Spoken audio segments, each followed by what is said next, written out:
everyone, welcome to my channel. I'm Kim and today I want to talk to you about how I run combat encounters in D&D 5th edition in Notion, or using Notion. I also have a template for this encounter tracker. You can find it in the link in the box down below. So as you can see here, I have one database and 3 toggles. There are databases in those toggles and those databases aren't part of the template. You have to create those yourselves, or maybe there will be more templates in the future. But the main thing is the encounter tracker, and I have lots of things here. But before you can actually start tracking the encounter, you obviously need to populate this database. And for this, I have those other 3 databases in the toggles right here. I have a PC database, an NPC database, and a monster database. And when I plan a session, I go in here and I already have the encounters kind of in my head, or if it happens like during the session, you have to be quick about it. But basically here in the PC database, I have the current PCs, so I just copy them or duplicate them. And once I've duplicated them, I just drag them in here. And I do this with all of the participants in the encounter, PCs, NPCs, monster, whoever you have. And then now you have them here. As you can see, it says copy of the name. You could change this, but I just leave it like this. And basically now you have everything you need for the encounter. The most important part about this encounter tracker are the first 5 properties. And as you can see, most of them, or the first 3, are empty. This is the turn order tracker, the initiative tracker, the status condition, and then we have the armor class and the hit points. So what you do is, obviously everyone rolls for initiative, and then you can add the initiative in here. Let's say here's a 20 and this one is a 5. And let's add another one, maybe a 7. And then as you can see, the 7 already jumped up a level because I have a sword here having the initiative descending. So this way you can just, whenever a player tells you what they rolled, or you roll for your NPCs, you can just add it in, and then the database sorts it for you. So that's one less thing you have to worry about. Another thing I should have mentioned right at the beginning is the very last property, which is the encounter property. This is a multi-select property, but it could be a select property, it doesn't really matter, where you can input your session and your encounter. So I have this sorted for like S10 would be session 10, E10 encounter 10, so within the session. So right now we would be in the 10th encounter, in the 10th session, and this allows you to just always copy the new pages in without having to worry about removing them, which is obviously important if you plan to have multiple encounters within a session. You can prep them all and then just tag them with the encounter, and then you can filter them for the encounter you want. So this one is filtered for encounter contains encounter 10.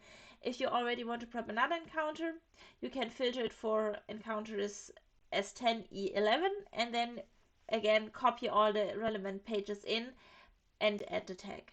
Or if you've already filtered it, the tag will be added automatically.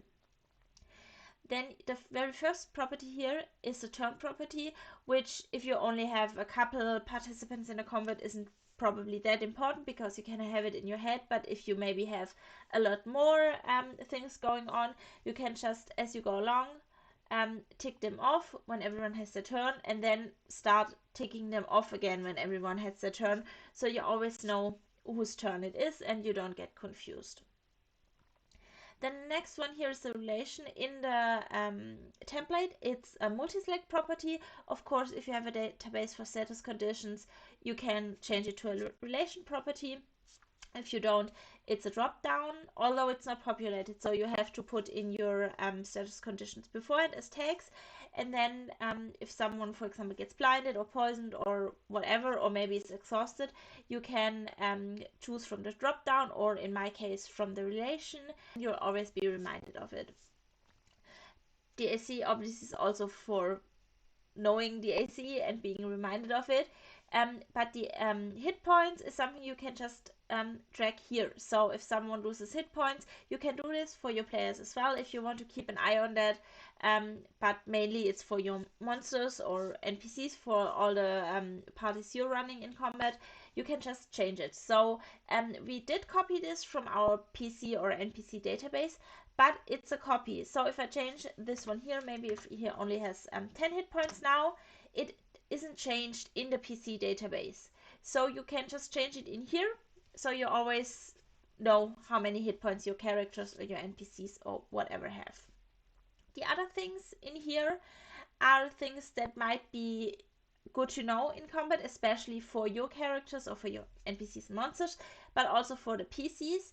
And we have passive perception here, we have the speed, we have actions and feats, spellcasting abilities, spell slots, and special skills. So these things should be filled out in your PCs or NPCs databases. And then if you copy them, you can just drag them in. So you don't usually have to put all this in when you create an encounter. Of course, if you do not have a PC or an NPC database and you create those pages new every time, then you would have to input it. But if you don't have the PC or the NPC database, this encounter tracker doesn't make much sense. But you don't need to have my PC or NPC database to use this. If you already have a PC database, or maybe you just want to create one, but you don't want it to be as elaborate as mine, you can just, if you take my template, you can just delete those other properties. The only ones you really need is the encounter one for filtering, and then those here in the beginning. Those are the ones that actually make your combat run smoothly. Everything else is just a bonus. And if you do this, if you create an NPC or a PC database or status condition database or any other kind of database, I would suggest just populating it as you go along. Well, except for the status condition one, you should, if you want to have those in a database, you should populate this right at the beginning. Before you actually start working with it, because otherwise you're in combat and you want to add a status condition and it's not in there, and then you would have to create a new page, which obviously isn't really possible or a good thing to do mid combat or mid session even. So this is one you should populate before you actually start using the system. But all your other databases you create as you go along. Whenever you create a new NPC, you populate it. Whenever you have one PC or a character or an NPC or whoever learns a new attack or an action, you can add it in the database, or well, before the session, not in the session. But those things don't have to be created before you even start your campaign or before you even start using this. Those you create during, well, not during the game, but during your game prep. The status condition one you should populate before you even start using the system. And that's it for my encounter tracker. If you have any questions regarding this or the template, just let me know, leave me a comment, write me an email. You can also check out my new website, and as well as any other templates will be linked down below. Let me know if you want to see an overview over how I run D&D with Notion, if you want to see my PC's database or NPC database or anything like that, and I will make a video about this for you. Also let me know if you want to see any other Notion related videos, any other D&D related videos, or anything else on my channel, and I will see about making a video about that.